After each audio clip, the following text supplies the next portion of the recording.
Good afternoon, I'm Mai Rodriguez, and this is Newsfeed at noon. The headlines. The House of Representatives Quad Committee holds its first joint public hearing on Pogo, illegal drugs, and extrajudicial killings. Sweden confirms its first case of the monkeypox. And Harry and Meghan are back in the limelight as they go on a royal tour in Colombia. 4 House panels kick off their first joint public hearing covering a host of issues including illegal Pogos and the killings linked to the Duterte drug war. Hannah T. is reporting from the Batasang Pambansa. Go ahead, Hannah. Mai, the first ever joint public hearing of the House Quad Committee is in full swing, with lawmakers zeroing in on a host of pressing issues like alleged extrajudicial killings, illegal drugs, and Pogos. The chairman of the House Committee on Dangerous Drugs, Robert Ace Barbers, opened with a powerful call to action, urging a relentless pursuit of justice for the victims of extrajudicial killings. The Quad Committee, composed of the Committees on Dangerous Drugs, Public Order and Safety, Human Rights, and Public Accounts, presented a video clip of former President Rodrigo Duterte declaring Pogos are not involved in any illicit activity.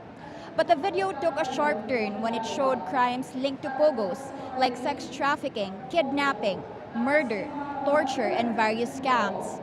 Among the alarming discoveries presented from January to November last year, the bodies of Pogo workers were found across Central Luzon and Calabarzon.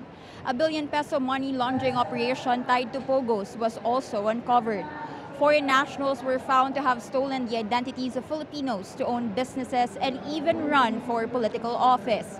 A link between Pogos and illegal drugs was discovered, revealing connections between officials and those running scam farms. Mai, the message from the Quad Committee is clear. Their work is far from over until accountability is ensured. Back to you.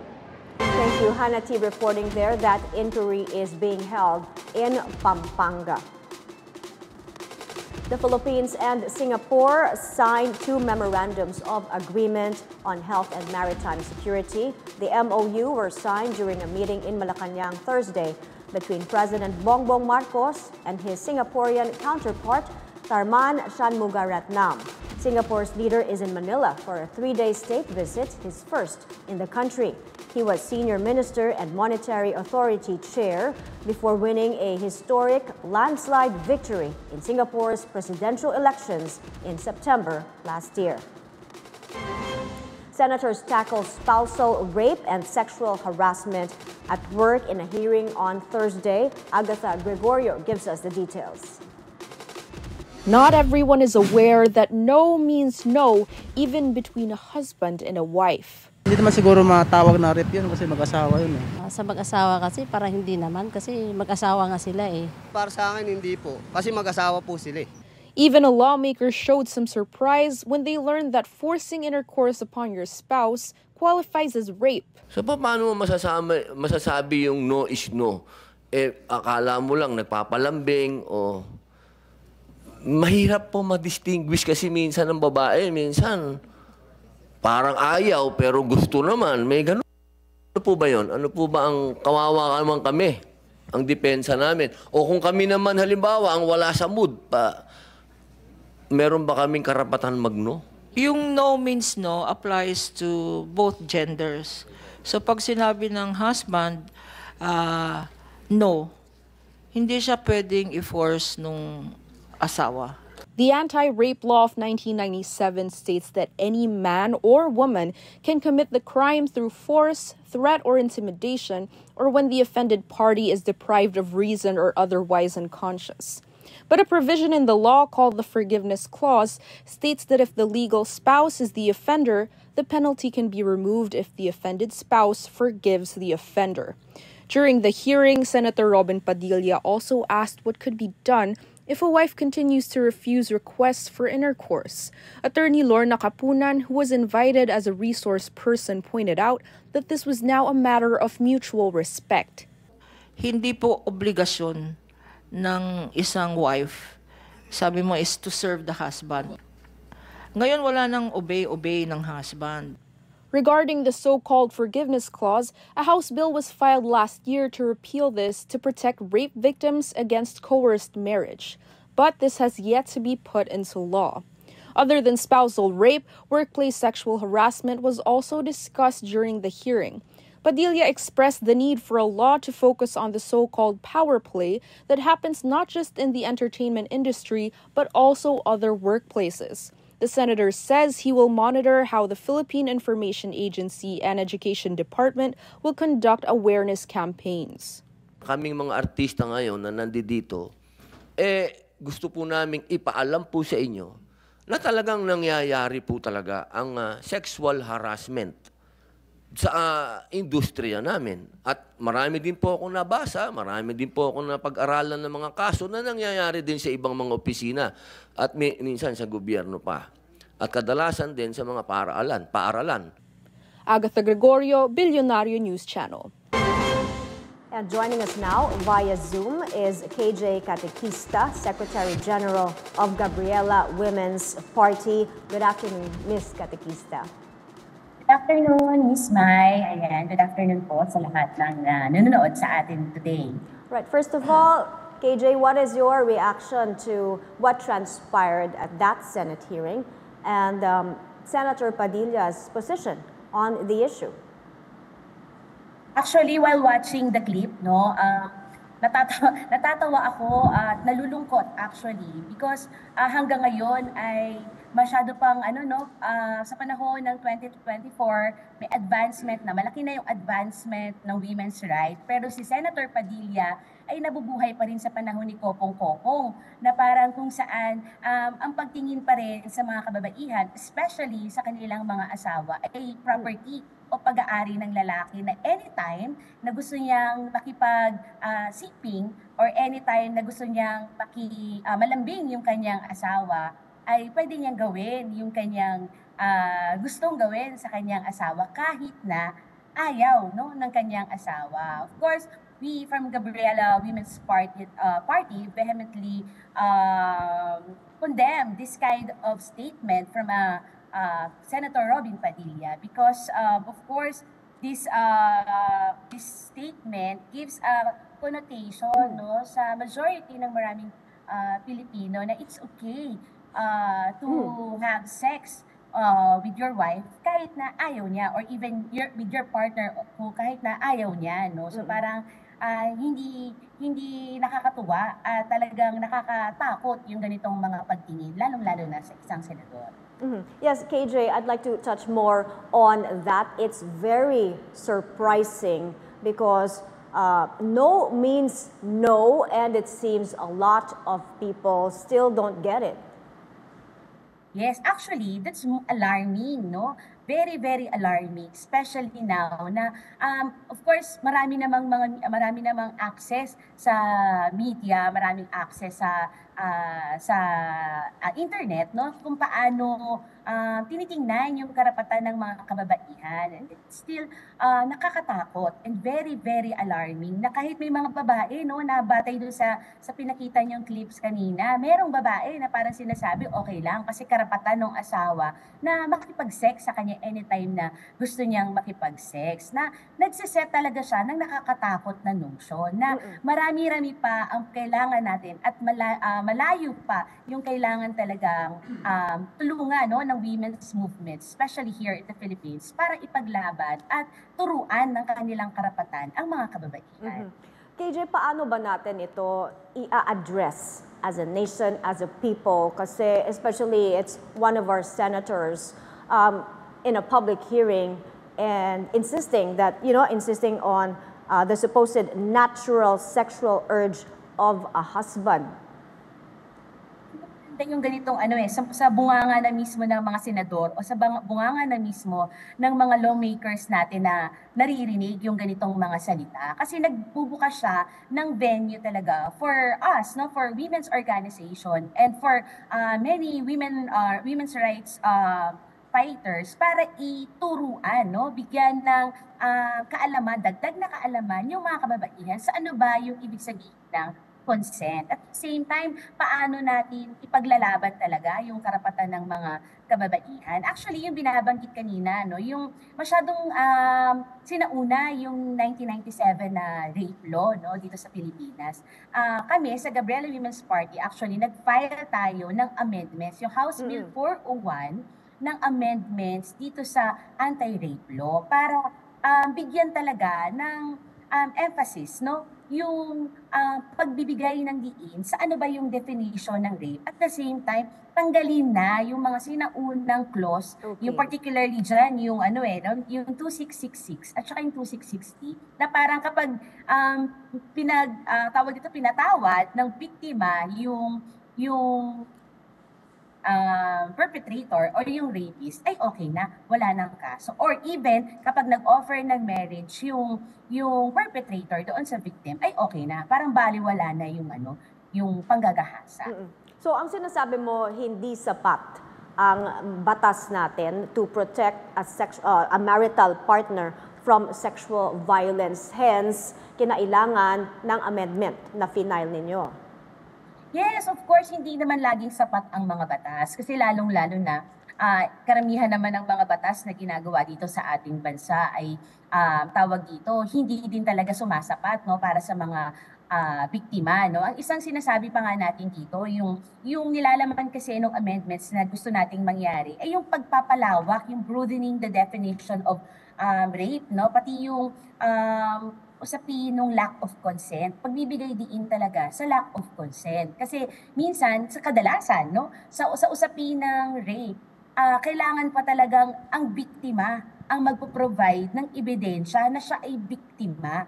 'Di ba? Yun yung yun yung isang lagi nating na-encounter sa usapin ng mga rape cases na lumalapit sa amin sa Gabriella. Na parang laging nasa shoulder ng victim na patunayan na siya ay naging biktima. So, ang kailangan talaga ayusin na itong mga batas na to. At the same time, yung pag-educate talaga sa maraming bilang ng mga kababaihan na usapin ng consent. No? Pag sinabi nating no yun, hindi yun pwedeng lalambingin ka, hindi yun pwedeng pipilitin ka, hindi yun pwedeng sabihin ng kahit na sino na ganyan talaga yung mga babae. So umpisa ayaw lang, bandang huli, gugustuhin din niya yung ginagawa sa kanya. So, pasagin na natin yung ganong connotation. At the same time, strengthen natin yung mga batas na meron talagang pagbabalingan yung mga kababaihan. Kagaya nga nitong amendment sa rape law. Maraming salamat, KJ. Thank you for your insights. KJ Katekista of Gabriella Women's Party. When Newsfeed returns, Sweden confirms its first case of monkeypox. Stay tuned.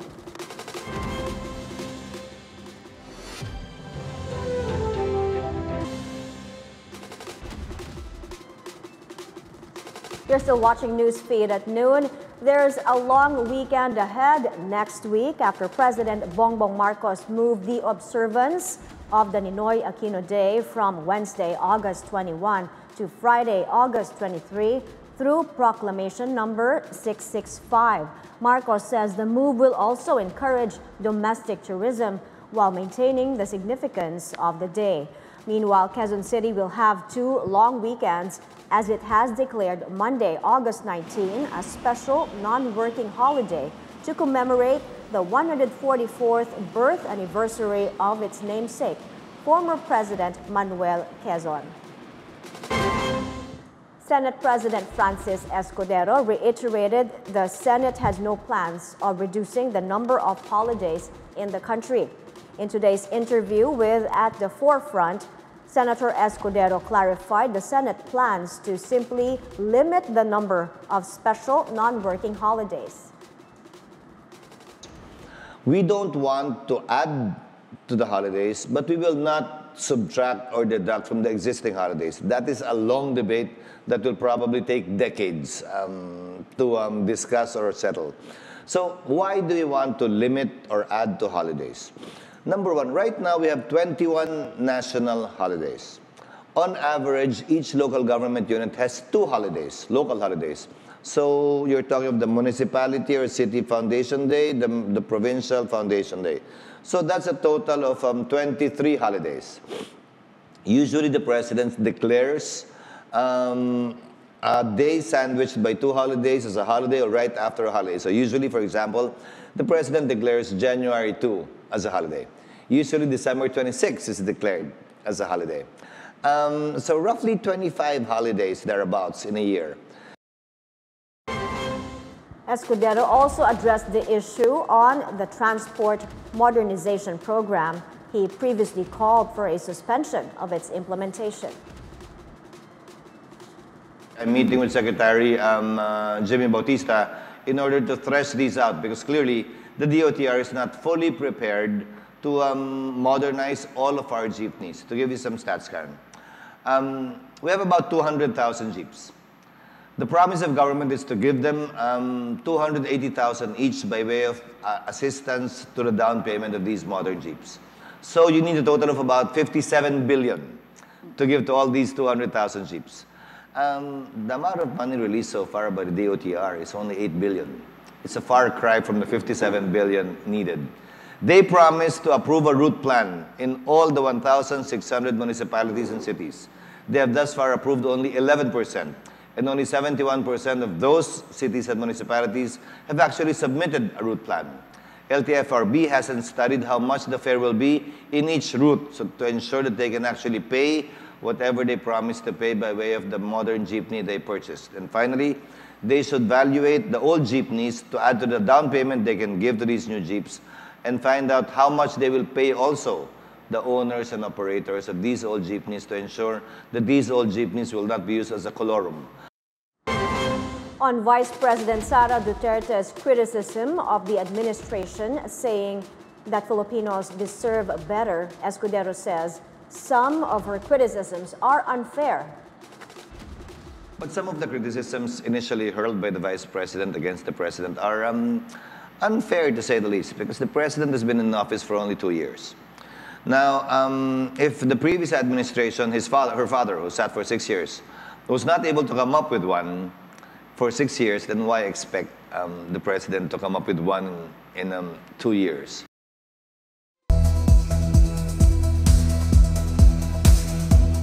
After the WHO's warning against monkeypox, Sweden confirms its first case of the viral infection. The Swedish Public Health Agency says the man was infected while staying in a part of Africa where there was a large outbreak of the disease. He is now receiving care. The WHO has declared mpox a global public health emergency, the second time in 2 years after an outbreak in the Democratic Republic of Congo spread to nearby countries. In Taiwan, a magnitude 6.3 quake struck the eastern city of Hualien this morning. The quake, which was 9.7 kilometers deep, was also felt at the capital, Taipei. There are no immediate reports of damage. Taiwan lies near the junction of two tectonic plates and is prone to earthquakes. Actor Matthew Perry's live-in assistant has pleaded guilty to conspiring to distribute the drug ketamine connected to the actor's death. Perry died in October last year, apparently due to ketamine overdose. Kenneth Iwamasa admitted to repeatedly injecting Perry with ketamine without medical training. He is one of the 5 people charged for the death of Perry. According to the U.S. Drug Enforcement Administration, Perry sought treatment for depression and anxiety at a local clinic where he became addicted to intravenous ketamine. It adds that when clinic doctors refused to increase his dosage, he allegedly turned to unscrupulous doctors to get the injections in exchange for a hefty sum. The Duke and Duchess of Sussex are back in the limelight. Prince Harry and Meghan are on a royal visit to Colombia. The couple attended a traditional Colombian performance with the country's Vice President, Francia Marquez. Marquez expressed gratitude to the Duke and Duchess for their visit and their efforts in tackling issues like cyberbullying, social media violence, and discrimination. Harry and Meghan are also scheduled to meet with local young individuals, women, social activists, and community members in Colombia. And that's the news. I'm Mai Rodriguez. Stay tuned to BNC Newsfeed at noon. We'll be back on Monday. Good afternoon.